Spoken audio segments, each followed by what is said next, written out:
Lo dijo en la primera hora.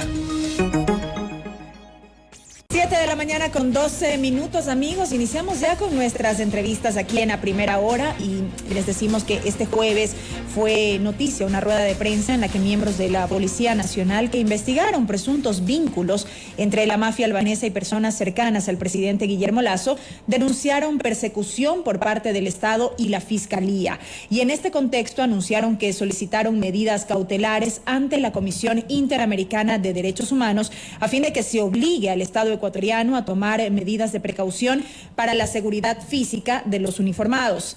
Este tema se circunscribe al denominado caso León de Troya y sobre esto vamos a hablar precisamente en nuestra primera entrevista. Nos acompaña vía telemática el constitucionalista Stalin Raza, a quien le doy la más cordial bienvenida. Doctor, muy buenos días.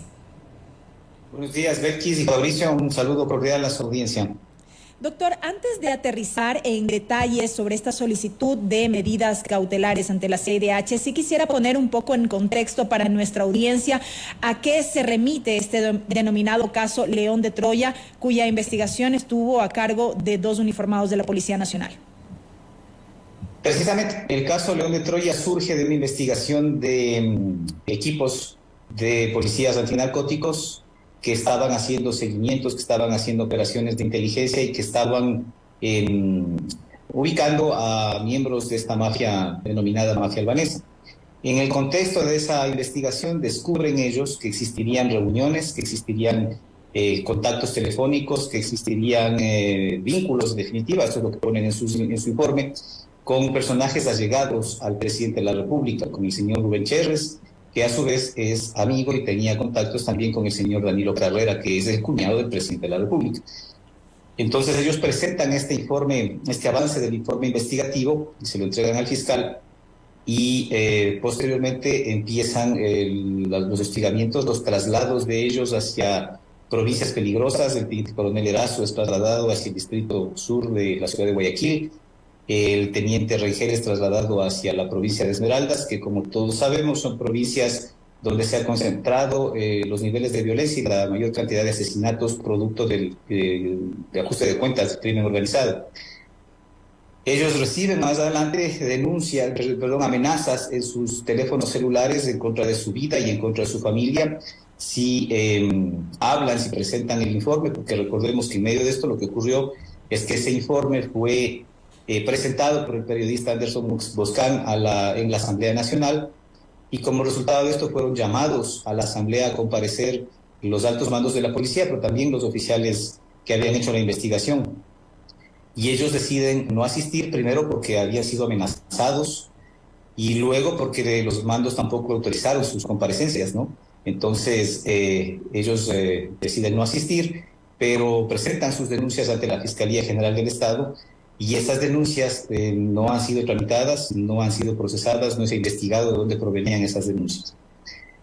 Luego, en el mes de abril aproximadamente, recibe el teniente coronel Erazo un informe de parte de las fuentes humanas, porque en un proceso de investigación de esta naturaleza, los policías cuentan con informantes. Y estos informantes le informan al teniente coronel Erazo que estarían preparándose atentados en contra de la vida del periodista Boscan, del asambleísta Fernando Villavicencio y del mismo coronel Erazo.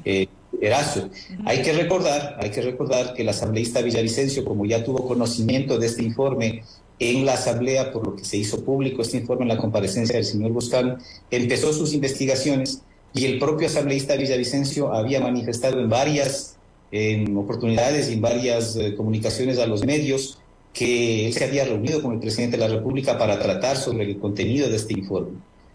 Y entonces, claro, el resultado, la evidencia histórica es que el señor Cherres fue asesinado, el periodista Boscan tuvo que huir del país junto con su esposa, el asambleísta Villavicencio también fue asesinado, y los policías, los agentes investigadores tienen temor fundado por sus vidas, y ante la ausencia de la falta de protección del Estado y más bien el inicio por parte de la Fiscalía de una investigación previa sobre la posible filtración de la información de esta investigación, ellos fueron allanados en sus oficinas de trabajo en días pasados.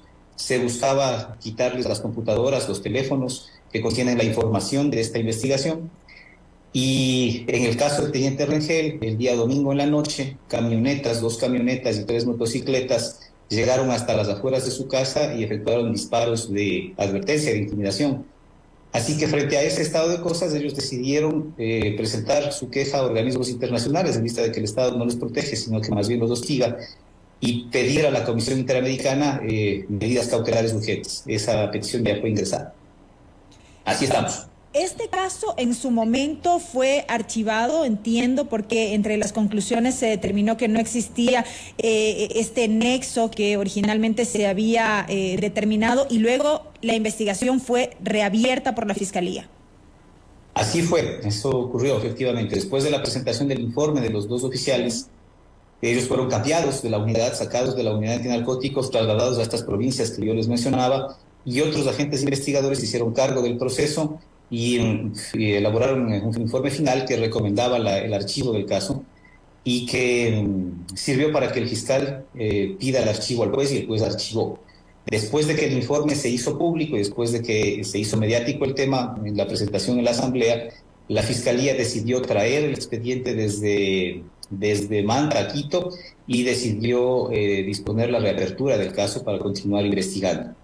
Recordemos que en la mitad de esto también existe, se ha conocido, existió una reunión entre el entonces comandante general de la policía y el presidente de la República y otros 2 oficiales generales de la policía de esa época, que le presentaron al presidente de la República los resultados y los avances de esta investigación. Esto fue lo que el asambleísta Villavicencio dio a conocer cuando dijo que también se reunió con el presidente de la República para tratar de este tema.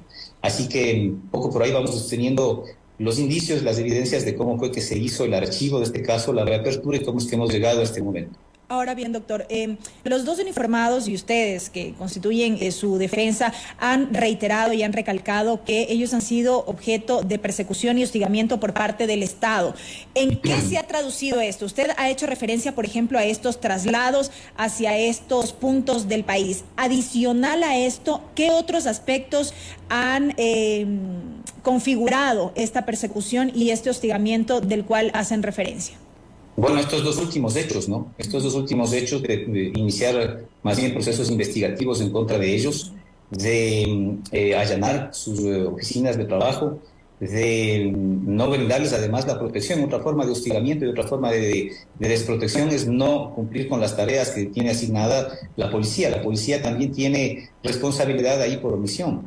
No ha dado la protección suficiente. El teniente Rengel, que es el oficial que se encontraba a cargo de la investigación de campo, jamás, a pesar de que presentó su denuncia, jamás fue incluido en ningún programa de víctimas y testigos, no se le asignó seguridad, no se le dio la protección necesaria. Por eso llegamos al punto en el que policías que hicieron esta investigación tienen que verse enfrentados a la presencia de personas que disparan en las afueras de su domicilio, ¿no? En el primer lugar. Y en el segundo caso, el teniente coronel Erazo, él fue incluido en el programa de víctimas y testigos, pero se le asignó un equipo insuficiente con personal que no está capacitado para prestar seguridad, sin equipamientos, sin vehículos apropiados, más o menos lo que pasó con el señor Villavicencio, ¿no? Y el señor Villavicencio, teniendo la exposición pública que tenía y el nivel de riesgo que tenía, ya vimos lo que terminó ocurriendo. Por eso es que la esposa del teniente coronel Erazo, el día que tuvimos la rueda de prensa, manifestó con profunda angustia que ella no quiere ser la siguiente viuda en este país. Por eso, porque la policía no le ha protegido suficientemente. Así que, bueno, es frente a eso que hemos presentado la solicitud de medidas cautelares. Ojalá la Comisión Interamericana actúe con la celeridad que el caso amerita. Ya lo hizo en el caso del periodista Cristian Zurita y esperamos que en este caso proceda de la misma forma. Y después de conocida esta acción, inmediatamente el general Fausto Salinas, comandante de policía, también salió en rueda de prensa a dar detalles alrededor de este caso. Por ejemplo, se enfatizó por parte del general Salinas que se tomaron 2 acciones: trasladarlo a una ciudad de la sierra en torno al coronel José Luis Erazo y asignarle protección de 6 policías a la fecha. Y lo propio con el teniente Rodney Rengel, quien fue trasladado a una localidad de la sierra, dijo el general Salinas. Ahora vamos a poner en contexto. Esto, cuando uno dice mentiras a medias, dice falsedades completas, ¿no? El informe se presentó en el mes de octubre del año 2022. Hoy estamos en el mes de agosto del año 2023. Después de que ellos presentaron el informe en octubre del 2022, no se les protegió, todo lo contrario, se les expuso, porque la primera destinación que tuvieron fue el teniente coronel Erazo a Guayaquil y el teniente Rengel a Esmeraldas. Esa no es una manera de proteger.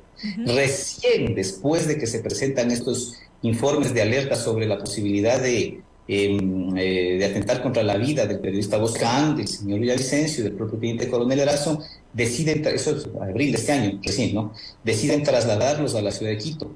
Al teniente Rengel lo trasladaron a Esmeraldas, después lo trasladaron a Guayaquil, al Guasmo, otro sector de alto riesgo, después lo volvieron a trasladar a Esmeraldas, al sector de la Guacharaca, que también es un sector de primerísimo riesgo, y finalmente, cuando ya la posta hizo pública el hecho de que existen amenazas en contra de la vida de estos oficiales, decidieron trasladarlos a la ciudad de Quito.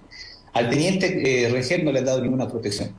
El teniente coronel Erazo, gracias a la denuncia que presentó en fiscalía, no gracias a la policía, fue incluido en el programa de víctimas y testigos, y no se le asignaron 6 oficiales, se le asignaron 4 oficiales, uno para cada miembro de su familia. Su familia está comprendida por 4 personas, él, su esposa y sus 2 hijas, y se le asignó un policía a cada hija. Uno de esos policías tiene un problema médico certificado y no puede mantenerse de pie por mucho tiempo, tiene que realizar tareas administrativas.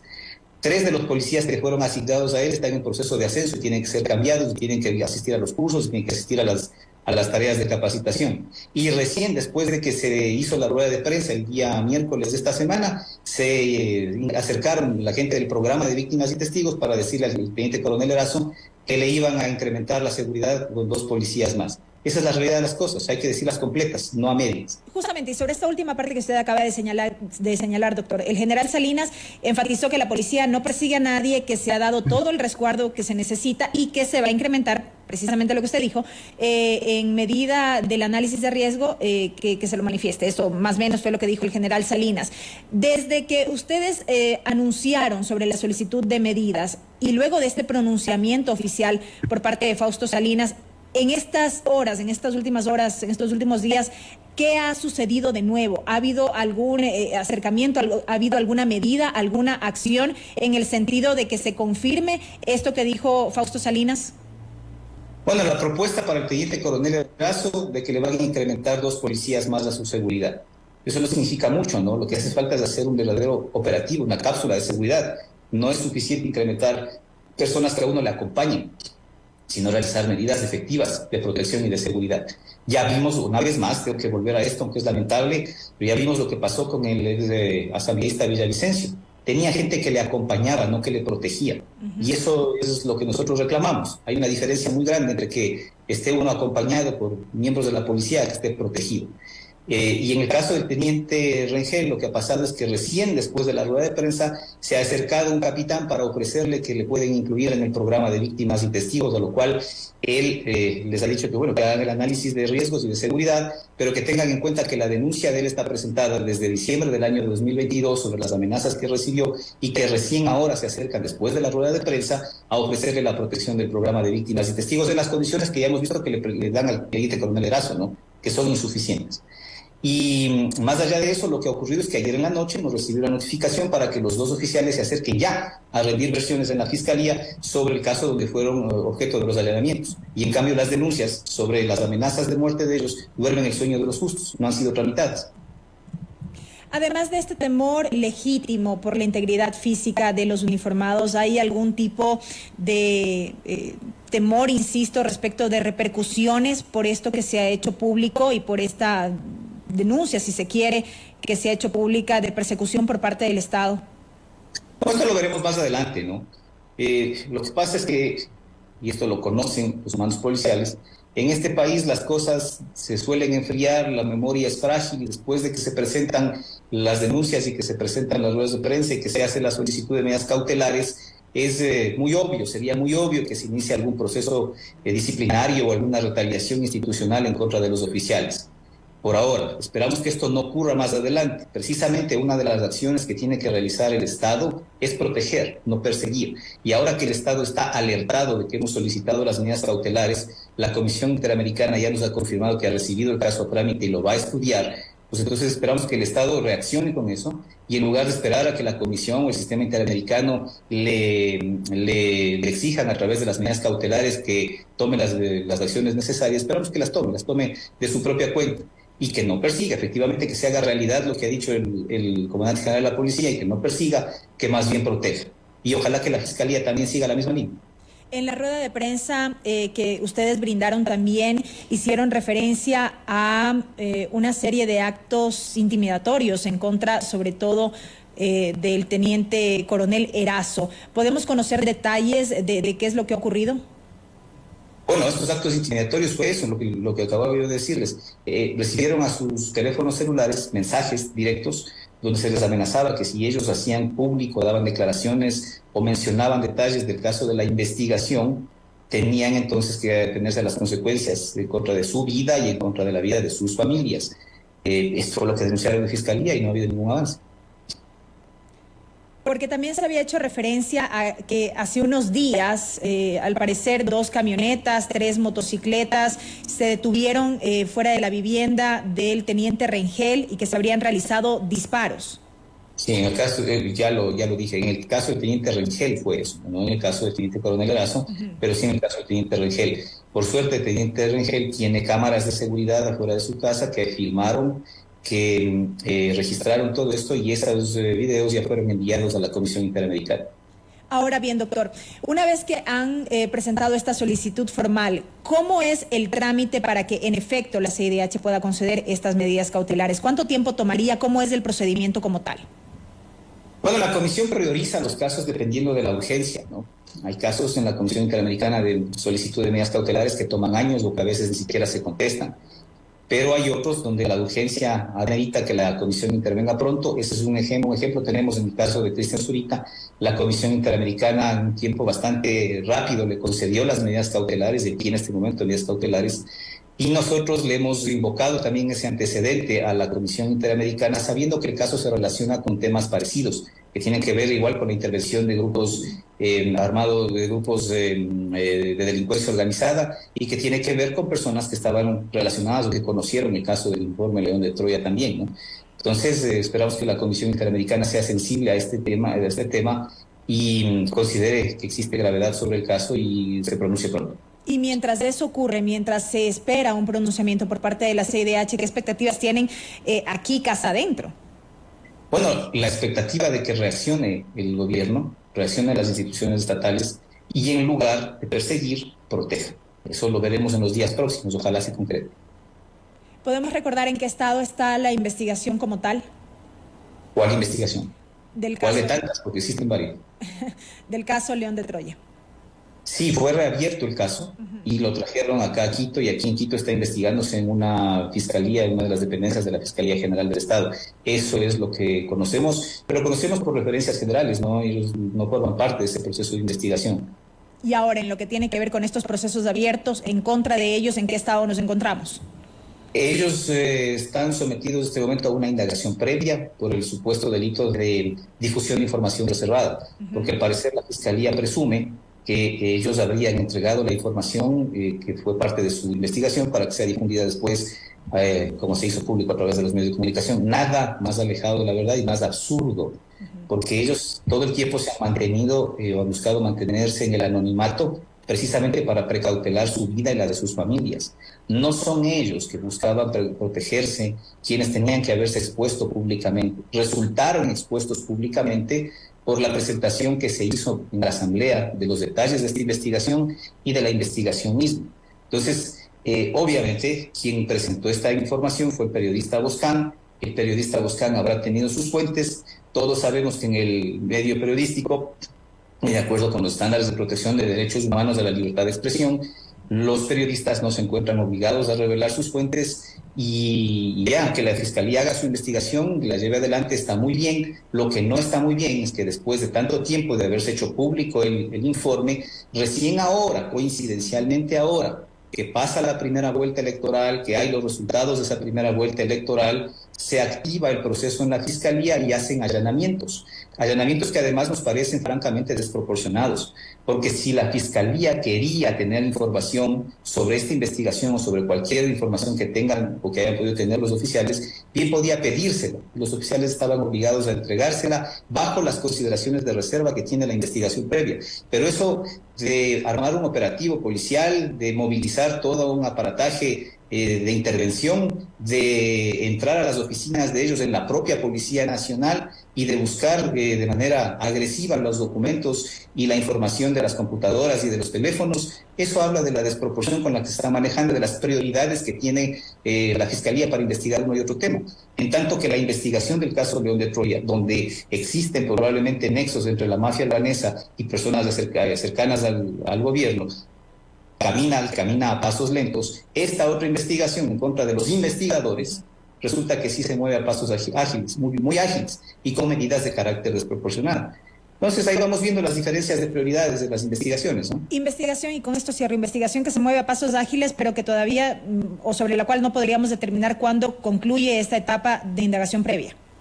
No, porque estuvo abierta, supongo yo, desde hace algún tiempo atrás. Hoy se ha activado con estos procesos, con estos allanamientos que se hizo a los policías. Están llamándoles ya a versiones. Nosotros pediremos más adelante que se abran ya los indicios que fueron incautados, los teléfonos, las computadoras, todo lo que fue incautado ahí, para que se revise, para que se vea y para que quede expuesto ante la Fiscalía en primer lugar, y después, cuando se tome la decisión judicial respectiva, que se conozca por parte del país que efectivamente los policías investigadores, ninguna responsabilidad tienen en la filtración que se hizo públicamente y periodísticamente de ese informe. Correcto, y con seguridad seguiremos hablando de este caso más adelante. Doctor, muchas gracias por haber estado con nosotros. Con mucho gusto, Belkis. Un saludo cordial. Hasta luego. Lo propio. El doctor Stalin Raza, constitucionalista, a propósito del caso León de Troya y este riesgo que han advertido los policías investigadores alrededor de este caso. 7 de la mañana con 34 minutos, amigos. Vamos a la pausa. Primera plana. Todas las noticias, todas las voces.